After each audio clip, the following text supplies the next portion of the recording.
Right, so regai tiite zvokupai list. Toda kukupai list remumwe nomumwe nezvaakataura kuti munyatsokunzwisisa pattern, mubate pattern, muconnecte madots kuti munzwisise kuti zvaakuitika right now ka.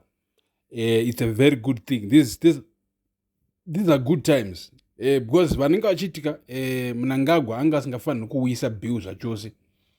Yeah, but on a democratic level, katitaura maybe on a like a moral level, like but why wangu uchida kudaro, but on a democratic level une right yekupinza bill rake anditi rekuuyisa bill rake achiti ini ndoda kuextenda kana kuti mafriends ake kuti vanoona because maybe kunoti vana vanhu vanenge vachitoona kuti ano Mnangagwa ari right, so vopinza bill ravo riya.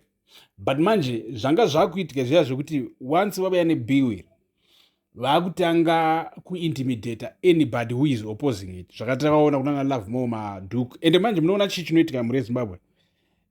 Ndechekuti vamwe vanhu kana vatanga kudero because papasati pava ne-any weight from the people who think they are the owners of Zimbabwe, and it masoja mageneral chichi vanofunga kuti we are really entitled to that extent.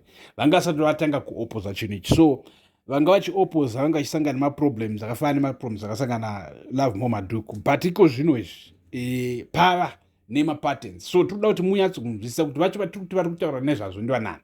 So first tichatanga nemufesi anonzi Jacob Mudende wamuri kuona, anova the speaker of parliament, anova top official muZANU-PF anditi. So mufesi uyu wakataura recently ari kuMatabeleland achitaura nenyaya yemapositions.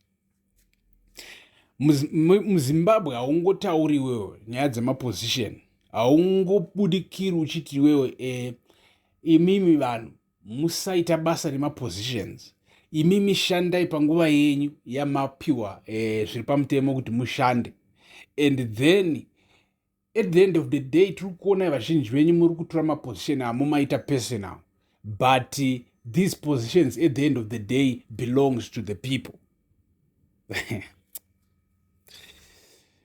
That guy is so close to Mnangagwa in the sense of hierarchy in ZANU-PF or even in Zimbabwean government, the Speaker of Parliament. So that guy, all this while, this guy have never said anything chinosodera kunyaya dzakada kudero. Ndozvo zvoti meme chiavoida because anenge asati aona kuti atmosphere yakamira sei around here. Ndibudenda anditi. So iko zvino izvi atmosphere after, because musatamba nedocument riya rakasubmitwa kuparliament. That document stands for a lot of people. It might not be all my generals, but there are a lot of generals who share the same sentiment, even the retired ones. And mona, so ko zvino izvi vana Mudenda vakubudikira pachena direct vachitaura developing that culture in ZANU-PF yekuti let's take these positions and respect them, because at the end of the day they don't belong to us, they belong to the people, not even to the party, but kuvanhu vanenge vavhotera vachivaisa munzvimbo idzi, right.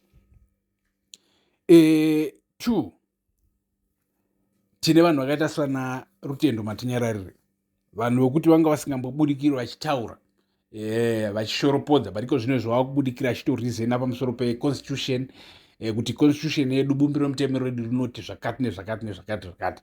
Anditi mutemo uyu riri kuramba zvana 5 years zvekuda kudhonza temu kusvika ku7 years.